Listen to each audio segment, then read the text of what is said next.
listening to gossip. I don't listen to anything that will distract me from that which God has set before me. Until you are looking well, you will not catch anything. Elijah said to Elisha, he said, if thou canst see me, it's a condition. You want the double portion, it is possible, but you have to see me first. If thou canst see me, when I will be taken away, say, then you shall have it. Your request might be difficult, it might be taxing, but it is not impossible. Can somebody say amen to that? It might be difficult, it might be taxing. You don't have a school start, you don't have a matric, and yet you are believing God for a company. It's difficult, it's taxing, but it is possible. Can you say better amen, somebody? Never went to school before. You don't even know how to spell your name. And yet, God is saying he's going to make you a millionaire. It's difficult, it is tasking, but it is not impossible. If you are the one God is talking to, why not say yes, Lord, somebody? Genesis 39. Are you there? Verse 2. And the Lord was with who? And he was a prosperous man. And he was in the house of his master, the Egyptian. Look up, everybody. Have you ever heard of prosperous slave before? Look up, everybody. And Joseph was in the house of his master, but he was a prosperous man because of the forces that were available to him. Listen to me. Does it mean I can prosper as a maid? Yes, ma'am. Does it mean I can prosper as a messenger? Yes, sir. Does it mean I can prosper as an ordinary clerk? Yes, sir. That's what I'm saying. Does it mean I can prosper as a driver? Yes, sir. Have you ever heard of a prosperous slave? A slave, what we refer to today as a maid, a houseboy. He cleans the house, he takes care of the house. He's a maid, he irons for them, he cleans the floor, he mops the floor. But God was with him. That was it. That was all he needed. God was with him. As a slave, the presence of God was with him. And because God was with him, even as a slave, he prospered. Makapayakasa, jetetekete, urikapayakata. I invoke God's presence on your destiny. I put God's presence on your business. I put God's presence on your academics. I put God's presence on your finances. Somebody say yes, Lord.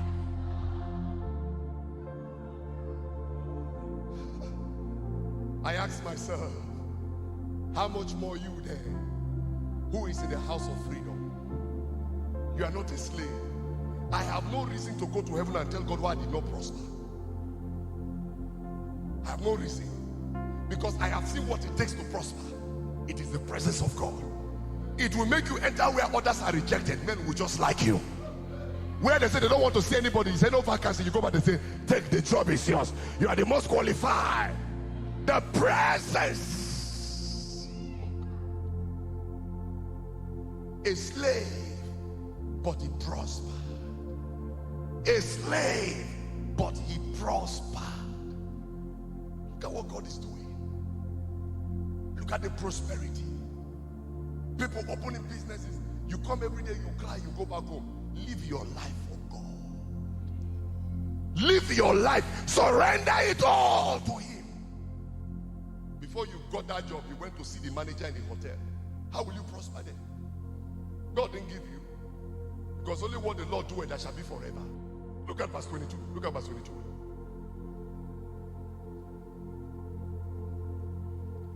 The same Genesis 39, 21 and 22. If you're there, say amen. And the Lord was with Joseph. Underline that. Somebody say, God be with me. Open your mouth, let God hear you. God be with me. I'm not talking to the chairs. Open your mouth and say it one more time. And the Lord was with Joseph and showed him what? Another word for mercy is favor. And showed him favor. And gave him favor in the sight of the keeper of the prison. Verse 22. And the keeper of the prison committed to Joseph's hand how many things? All the prisoners that were in the prison. And whatsoever they did there, he was what? Talk to me, somebody. He was what? Listen to me. Joseph arrived at the prison. Instead of a prisoner, he became an official. Oh, Spirit of God. As this oil come today on the head of your children, give them favor. Give them favor. Can you imagine? Joseph entered the prison. Instead of an inmate, he became an official. Because of what? The presence of God. God was with him. So you can be in the prison and still prosper. Entered with God's presence. And the head of the prison looked at him and said, take everything in this prison, you are in charge. Whatever you say stands as the final judgment. Why? Was it the face of Joseph? Was it the language he was speaking? No. Why? Because God was with him. My God, is somebody catching what I'm saying? The same sickness other caught, in 1 week they died. Your own, you are still there. What's the difference? It's not because you are eating well. God was with him. Places others have entered and they never came out. You have been there several times and no one can hurt you. Why? It's not because you have connection or you know people. God was with him. Do you need God or not now? Talk to me, somebody. Do you need God or not now?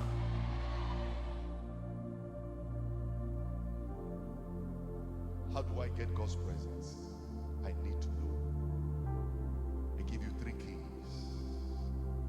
Number 1, believing God.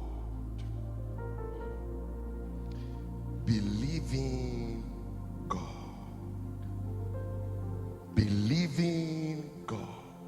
Hebrews 11. Follow me. Hebrews 11, verse 6.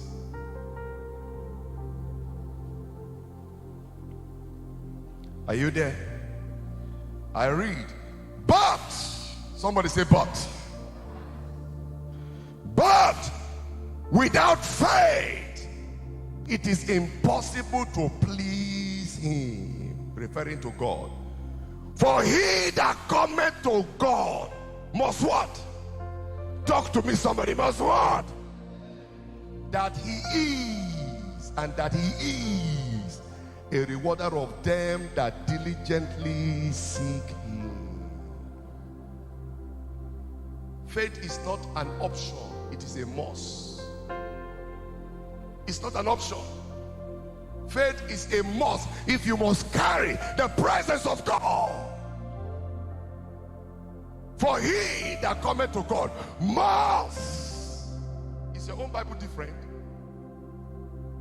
It's not an option. It's a must. Must believe that he and that he is, not that he was. I used to serve God yesterday. That's not God. God is always in the now. Faith is a must. You are going for that interview. I want you to walk with confidence.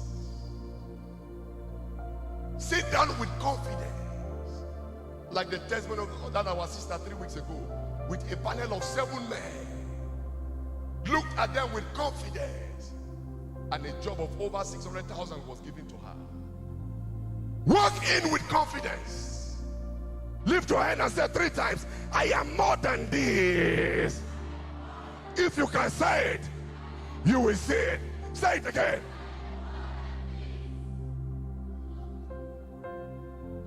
Faith is a must. When we come out and we are casting out devil, it's not all. You need to talk to yourself. The God in me is greater than he that is in the world.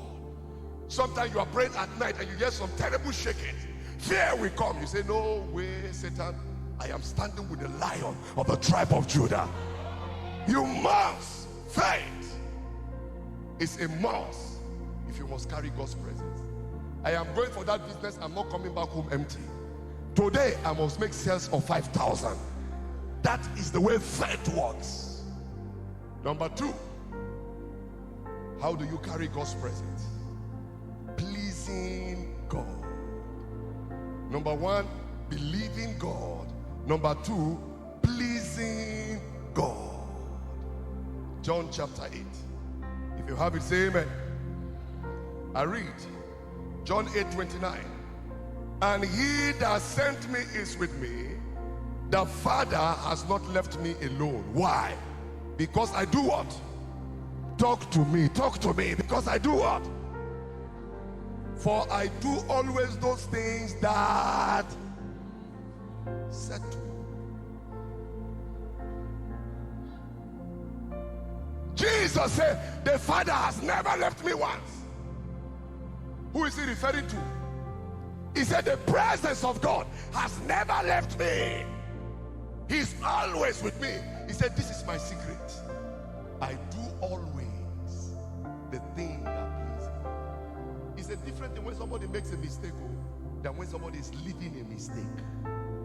In your house, you hide to smoke, you hide to drink. That is why God is off and on. And the devil is a smart devil. He waits for the day that God is off, then he strikes. Can you see where your problem is coming from? He waits for you. He says she's always paying her tithe. He said demons wait. He waits for you. The moment you don't pay your tithe, he strikes. You have an accident, you lose your business, you lose your car. Jesus said, the Father is always with me. No wonder he was a commander of signs and wonders. No wonder. He said he went about doing good, healing all those that were oppressed of the devil. You want to be a carrier of God's presence, you must learn to please God always. It's not only when it's fasting period. Then the moment you leave the church, somebody sees you in a nearby beer parlor or hotel, motel, you are drinking. Don't leave church alone. God, I give God every Sunday. Then you only carry God only on Sundays. You only carry God only on Sundays. But my question is, how do you please God when you don't know what to do to please him? How do you please God? We don't go out and go and say, demons come out. We're not standing here by our mind. The 7 sons of Sceva stood up one day and said, we're going to also do deliverance. We have seen Jesus, we have seen Paul done this thing. And they went. They look at a madman. They say, in the name whom Paul preached. In the name whom Paul preached. I love that mama's testimony. She said, the greatest thing I've desired is a connection with God. We agreed here, her daughter in Joburg, who had gone lump and paralyzed on one side. As we prayed here, paralysis left in Joburg. Somebody come and say, praise the Lord. Say, praise the Lord. She said, connection with God. It's not just come and sit down. Oh, pastor has prayed, I'm anointed. No. Do you have a connection? Is there a relationship? Can you on your own at home pray and you have the feeling of God's presence? Am I talking to anybody here? That's it. Please God always. The last key to carry the presence of God, praising God. The first key is what? Believing God. The second key is what? Pleasing God. The last key is what? Praising God. Praising God. Psalm 22. But thou art holy, O thou that inhabited the praises of Israel.